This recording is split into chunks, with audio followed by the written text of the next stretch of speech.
अब देखना है आज का जो हमारा टॉपिक है ट्रिग्नोमेट्री, त्रिकोणमिति। देखो त्रिकोणमिति क्या होती है। त्रिकोणमिति त्रिकोणमिति त्रिकोणमिति त्रिकोणमिति एक संधि शब्द है। क्या है? एक संधि शब्द है। ठीक है। त्रिकोणमिति तीन शब्दों से मिलकर बनी है। तिर अलग है, कोण अलग है, मिति अलग है। इन तीनों शब्दों को जब हम जोड़ते हैं तो एक संधि बन जाती है, इसको हम बोलते हैं। इन तीनों शब्दों को मिला के बनता है क्या अपना बेटा? त्रिकोणमिति। त्रिकोणमिति का अर्थ क्या होता है? तिर का मतलब होता है तीन, ठीक है। कोण का अर्थ होता है कोण, ठीक है। और मिति का मतलब क्या होता है? माप। मतलब कि तीनों कोणों की माप जो हम करते हैं उसे हम क्या बोलते हैं? किसके माध्यम से करते हैं? त्रिकोणमिति से के माध्यम से हम करते हैं। अब देखो त्रिकोणमिति में तीन चीजों को अपन को 6 ज्याएं होती है। इसमें मुख्यतः 3 ज्याएं होती हैं। कितनी ज्याएं होती हैं? 3 ज्याएं होती है मुख्यतः। एक तो होता है साइन थीटा, एक होता है कॉस थीटा और एक क्या होता है? Tan theta. ठीक है। देखो साइन थीटा बराबर इन सब के, देखो साइन का उल्टा क्या होता है? साइन का उल्टा क्या होता है? कोसेक होता है, कोसेक थीटा होता है। और cos का उल्टा क्या होता है? sec थीटा होता है। और tan का उल्टा क्या होता है? cot थीटा होता है। क्या होता है? cot थीटा होता है। अब देखो इन सब्जियों की अब हमको 6 ज्याओं की हमको सूत्र निकालने के लिए किसका एक फॉर्मूला होता है? क्या? लाल बटे कप का। क्या होता है? LAL, लाल बटे KA कप का। मतलब ठीक है। L का मतलब है इधर, L से मतलब है हमारा क्या? लंब। और A से क्या हमारा मतलब है इधर पे? आधार। क्या है? आधार। और K से क्या इसका मतलब है बेटा? कर्ण। ठीक है। ठीक। अब देखो जो साइन थीटा का जो हमारा वैल्यू होगा, तो साइन थीटा इसमें क्या होता है? L बटे K, मतलब लंब बटे कर्ण। ठीक है। तो क्या हो जाएगा? लंब बटे कर्ण हो जाएगा। ठीक है। अब देखो अब किसका निकालना अपने? cos theta. क्या किसका निकालना है? cos थीटा का। तो cos थीटा का क्या हो जाएगा? आधार बटे कर्ण, A बटे K। तो क्या हो जाएगा? cos थीटा बराबर जो हमारा हो जाएगा आधार बटे कर्ण हो जाएगा। ठीक है। अब क्या है अपना? tan theta. तो tan थीटा बराबर हमारा क्या जाएगा बेटा? tan थीटा बराबर आ जाएगा लंब बटे आधार। क्या जाएगा? लंब बटे आधार। ठीक, लंब बटे आधार। ठीक है। अब देखो बेटा, अब देखो साइन का उल्टा क्या होता है? अभी हमने देखा था साइन का उल्टा क्या होता है? कोसेक। तो कोसेक होता है। तो इसका साइन थीटा का मान कितना होता है? लंब बटे कर्ण। ठीक है। अब जी क्या कोसेक क्या होता है? इसका उल्टा। तो जी क्या हो जाएगा? कर्ण बटे लंब। तो कोसेक थीटा का मान क्या हो जाएगा अपना? कोसेक थीटा का मान हो जाएगा अपना कर्ण बटे लंब। ठीक है। अब देखो cos का उल्टा क्या होता है? sec। तो cos का मान क्या है? आधार बटे कर्ण। इसका उल्टा क्या होता है? sec। तो इसका मान क्या हो जाएगा? कर्ण बटे आधार। ठीक है। तो sec थीटा बराबर क्या हो जाएगा? कर्ण बटे आधार। क्या हो जाएगा? कर्ण बटे आधार हो जाएगा। ठीक है। अब tan थीटा का उल्टा क्या होता है? cot theta. तो cot थीटा का मान क्या हो जाएगा? आधार बटे लंब। तो cot थीटा बराबर हमारा क्या हो जाएगा? आधार बटे लंब हो जाएगा। ठीक है जी। हो गए अपने क्या जाओ के अपने सूत्र हो गए हैं। ठीक है। अब इसके बाद हमको देखना है, इसका नोट कर लेना। इसके बाद हमको क्या देखना है? इसके बाद देखना है तुमको कि जो साइन थीटा होता है, ये तो उल्टा हो गया। देखो tan थीटा बराबर क्या होता है? tan थीटा बराबर होता है sin theta upon cos theta. और tan थीटा को हम लिख सकते हैं 1 अपॉन cot थीटा। ठीक है। ठीक। अब देखो इसको और देखो, साइन थीटा को हम जो लिखते हैं, साइन थीटा बराबर 1 अपॉन कोसेक थीटा। और cos थीटा को हम क्या लिखते हैं? 1 अपॉन sec थीटा। ठीक है। तैयार है? ठीक है। और ठीक इनका जो हो गया है। अब देखना है इनके बारे में अपन को। ठीक है। इसके बाद देखना है, अब देखो बहुत सारे फॉर्मूले होते हैं। जैसे sine theta, sine square theta बराबर क्या होता है? साइन स्क्वायर थीटा बराबर क्या होता है? 1 माइनस के cos स्क्वायर थीटा। और cos स्क्वायर थीटा बराबर क्या होता है? 1 माइनस के साइन स्क्वायर थीटा। ठीक है। और साइन a प्लस b बराबर क्या होता है? ये क्या होता है? Sine a cos b plus के cos a साइन b। ठीक है। अब देखो दूसरा देखो, cos a sine a minus के b बराबर क्या होता है? साइन ए माइनस के बी बराबर होता है sine A cos B minus के साइन बी कॉस ए। ठीक है, अब देखो कॉस ए प्लस के बी बराबर क्या होता है, कॉस ए कॉस बी। ठीक है, cos A cos B minus के साइन ए साइन बी। ठीक है, अब देखो कॉस ए माइनस के बी बराबर क्या होता है, cos A cos B plus के साइन ए साइन बी जो होता है इसका मतलब। ठीक है, ठीक आया समझ में जी। अब देखो एक चीज और होती है अपनी जो तुम लोग सूत्र लिखते जाना, एक जो हमारा होता है सूत्र AST, मतलब कि जो हमारा जो चतुर्भुज जो अपन की जो ज्याएं होती हैं, जब अपना x अक्ष हो गया, जी y अक्ष हो गया, जी x डैश हो गया, जी y डैश हो गया। इसमें जो हमारी जो 6 ज्याएं होती हैं sine cos tan sec cosec और कॉट है। ठीक है, इसमें देखना है कि इसमें कौन कौन सी ज्याएं कहाँ कहाँ पॉजिटिव रहती हैं और कहाँ कहाँ माइनस की रहती हैं। इसमें होता है ASTC। ए का मतलब क्या है, ऑल मतलब साइन थीटा कॉस थीटा, जितनी भी 6 ज्याएं होती है 6 से 6 ज्याएं कैसी होंगी अपनी प्लस की होगी। ठीक है, और एस का मतलब क्या होता है बेटा, साइन थीटा, और साइन का उल्टा क्या होता है, कोसेक थीटा। तो इसमें बेटा सिर्फ साइन थीटा और कोसेक थीटा कैसे होंगे बेटा, प्लस के होंगे, बाकी सब कैसे होंगे, माइनस के। अब देखो टी का मतलब क्या होता है, टेन थीटा, टेन का उल्टा क्या होता है, कॉट थीटा। इसमें बेटा ये दोनों सिर्फ प्लस की रहेंगे, बाकी सब कैसे हो जाएंगे, माइनस के।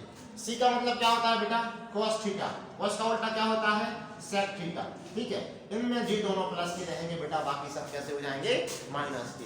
देखो इसमें है अपना a, मतलब कि जो sin थीटा है, cos थीटा है, tan थीटा है, cot थीटा है, cosec थीटा है, जो sec थीटा है, ये सब कैसे रहेंगे बेटा, अपने धनात्मक रहेंगे इसमें। ठीक है, इसमें सब कैसे रहेंगे, धनात्मक रहेंगे। ठीक, तो इसका फॉर्मूला क्या था, ASTC, ऑल साइन और कॉस, टेन और कॉट और कॉस और सेक रहेगा। ठीक है, अब अपन इसकी बात करते हैं बेटा कि आपको क्या करना होता है। जैसे आपको एक मान दिया है, जैसे हमने बोला है कि साइन 30 का वैल्यू कितना होता है। ठीक है, साइन 30 का वैल्यू क्या होता है, तो साइन 30 का वैल्यू निकालने के लिए आपको एक टेबल बनानी पड़ेगी। ठीक है, जैसे साइन 0 का, साइन 30 का, साइन 45 का, साइन 60 का, साइन 90 का, इस प्रकार सभी के मान निकालने के लिए आपको एक टेबल बनानी पड़ेगी। एक टेबल बना लो, इसको याद कर लेना, तो तुम्हारा इस प्रकार से देखो, इधर हो जाएगा अपना 0 डिग्री हो जाएगा, जी हो जाएगा इधर 30 डिग्री हो जाएगा। ठीक है, जिधर हो जाएगा 45 डिग्री हो जाएगा। ठीक है, जी हो जाएगा आपका 60 डिग्री हो जाएगा, जी कितना हो जाएगा 90 तक के अपन टेबल बनाते हैं। ठीक है, इधर लिख दिया अपन ने साइन थीटा, साइन थीटा की वैल्यू जो है बेटा, थीटा बराबर मान लीजिए, थीटा बराबर कितना दिया आपको, 0 डिग्री 30 डिग्री 45 डिग्री 60 डिग्री और 90 डिग्री। तो साइन 0 की वैल्यू क्या होगी बेटा, 0, और साइन 30 की वैल्यू होगी 1/2। ठीक है, और साइन 45 की वैल्यू 1/√2, साइन 60 की वैल्यू कितनी होगी, √3/2, और साइन 90 की वैल्यू कितनी होती है बेटा, 1 होती है। ठीक है, अब देखो साइन के बाद आते हैं किस पे बेटा, कॉस पे। किस पे आते हैं, कॉस पे। तो कॉस 0 की वैल्यू होती है बेटा 1, पूरा इसका उल्टा लिख दो। इधर अगर साइन 90 की वैल्यू अगर 1 होती है, उधर कॉस 0 की वैल्यू 1 होगी, पूरा उल्टा हो जाएगा। ठीक है, अब कॉस देखो, कॉस 30 की वैल्यू होगी है √3/2, कॉस 45 की 1/√2। ठीक है, और कॉस 30 की वैल्यू 1/2, और कॉस 0 की वैल्यू बेटा कितना, 0। कॉस 90 की वैल्यू कितनी हो जाएगी, 0। अब देखो बेटा अपन बात करते हैं टेन की, टेन थीटा की। ठीक है, तो टेन 0 का वैल्यू कितना होता है, टेन 0 का वैल्यू कितना होता है, टेन 0 का होता है 0, और टेन 30 का वैल्यू 1/√3 कितना होता है, 1/√3, और टेन 45 का 1, इसका कितना होता है, √3, और टेन 90 का इन्फिनिटी क्या होता है, इन्फिनिटी। इसको बोलते हैं अपन क्या, अनंत बोलते हैं। ठीक है, अब इसके बाद अपन किसकी बात करेंगे, कॉट की। किसकी, कॉट की। ठीक है, तो कॉट देखो बेटा, कॉट 90 का वैल्यू कितना होगा, कॉट 0 का वैल्यू होगा अनंत। ठीक है, और कॉट 30 का वैल्यू कितना होगा, √3, कॉट 45 का वैल्यू 1, ठीक है, और कॉट 60 का वैल्यू कितना हो जाएगा 1/√3, और कॉट 90 का वैल्यू कितना रहेगा बेटा अपना 0, ठीक है। अब कॉट के बाद बात करना अपन को किसकी बेटा, सेक की, ठीक है। तो सेक का क्या रहेगा बेटा, सेक का मान देखो, सेक 0 का मान जो होता है, सेक 0 का मान होता है 1, सेक 0 का मान 1 होता है, ठीक है। सेक 30 का मान होता है 2/√3, ठीक है, और सेक 45 का मान होता है √2, सेक 60 का मान होता है 2, और सेक 90 का मान होता है अपरिभाषित मतलब अनंत, ठीक है। अब बात करेंगे अपन किसकी, कोसेक की, तो कोसेक में क्या रहेगा बेटा, कोसेक 0 का मान हो जाएगा अनंत, ठीक है, और कोसेक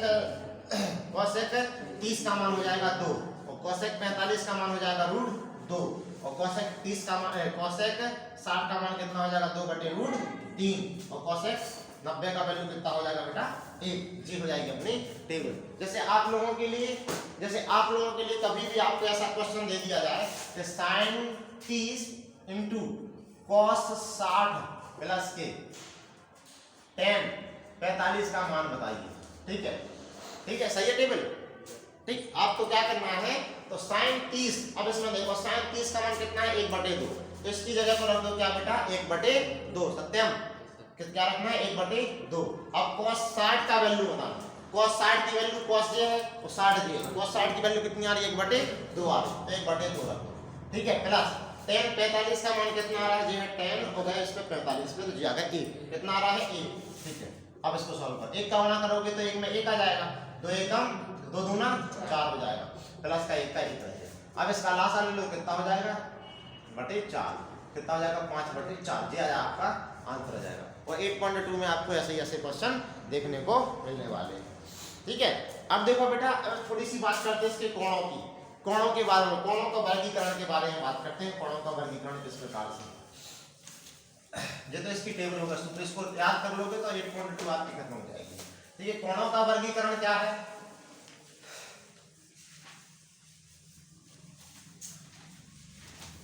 देखो जिसमें अगर हम बात करें न्यून कोण की, तो न्यून कोण क्या होता है बेटा, सबसे पहले अपन बात करेंगे न्यून कोण की, किसकी बात करेंगे, न्यून कोण की। न्यून कोण क्या होता है बेटा, जिसमें 90 डिग्री से कम का जो कोण बनता है वो क्या होता है अपना, जैसे अपन ने 90 डिग्री का कोण बना दिया ऐसे, जो बना दिया अपन ने, तो कितने डिग्री से कम है 90 डिग्री से, इसको अपन ने नाम दे दिया A, इसको B, इसको C, मतलब B पे बनने वाला जो कोण है वो किससे कम है 90 से कम है। अगर थीटा का जो मान आएगा, थीटा का मान यदि 90 से कम होगा तो ये क्या होगा बेटा अपना न्यून कोण होगा। यदि देखो अधिक कोण किसे कहते हैं, जिसका मान 90 डिग्री से कैसा हो अधिक हो, वो क्या कहलाता अपना अधिक कोण कहलाता है। लिख लो अधिक कोण, देखो बेटा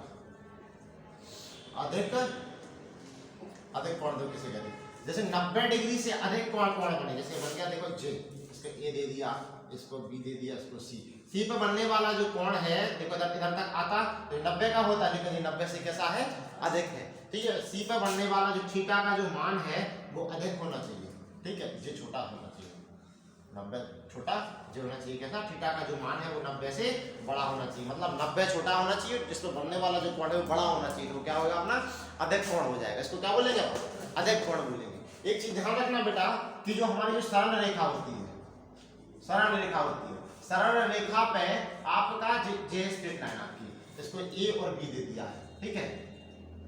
कोई भी रेखा बेटा दो बिंदुओं के बीच में खींची जा सकती है, दो बिंदुओं के बीच में कितनी रेखाएं खींची जा सकती है, यदि आपसे कोई पूछे तो कितनी रेखाएं खींची जा सकती है, सिर्फ एक रेखा खींची जा सकती है, ठीक है। तो देखो बेटा इस पे जो कोण बनता है, ठीक है, कितने डिग्री का कोण बनता है बेटा 180 डिग्री का इस पे कोण बनता है, इसी को हम बोलते हैं ऋजु कोण। क्या बोलते हैं, ऋजु कोण, ठीक है। अगर यदि हम बात करें बेटा समकोण त्रिभुज की, तो समकोण त्रिभुज में क्या होता है, जो बनाया अपना समकोण त्रिभुज राइट एंगल, इसको नाम दे दिया A, B और C। देखो बेटा B समकोण है, B समकोण है मतलब कि B पे जो बनने वाला, जैसे हमने आपको दिया कि त्रिभुज ABC में B समकोण है, तो B उस जगह पे लिखना बेटा जहां पर 90 डिग्री का क्या बन रहा था, कोण बन रहा था, ठीक है। समकोण का मतलब क्या होता है बेटा 90 डिग्री का, ठीक है। अगर आपको एक चीज बेटा ध्यान एक चीज याद रखना कि जो त्रिभुज होता है, त्रिभुज के जो तीनों कोणों का जो योग होता है वो कितने डिग्री होता है? 180 डिग्री होता है। जैसे अपन ने एक त्रिभुज बनाया, ये वाला त्रिभुज, ठीक है, एक अपन ने ये त्रिभुज लिया, ये ए, ये बी और ये है क्या अपना सी है। तो देखो इसकी जो इस पे ये कितना कोण बनेगा? x है, जैसे मान लीजिए y बना, इधर z बना, ठीक है। जब इन तीनों को हम जोड़ेंगे, एंगल x, एंगल y और एंगल z को, तो इस पे जो बनने वाला कोण होगा वो कितने डिग्री का होगा बेटा? 180 डिग्री का। मतलब कि त्रिभुज के तीनों कोणों की जो ज्या है, मतलब माप है, जब इन तीनों कोणों को हम जोड़ेंगे, माप करेंगे इनका, तो इनको माप करने के बाद जब जोड़ेंगे तो कितना बनेगा बेटा? 180 डिग्री का कोण बनता है। ठीक है, आया समझ में? ठीक, आगे बढ़ते हैं। जहां भी समझ में नहीं आया वहां पूछ लेना, ठीक है।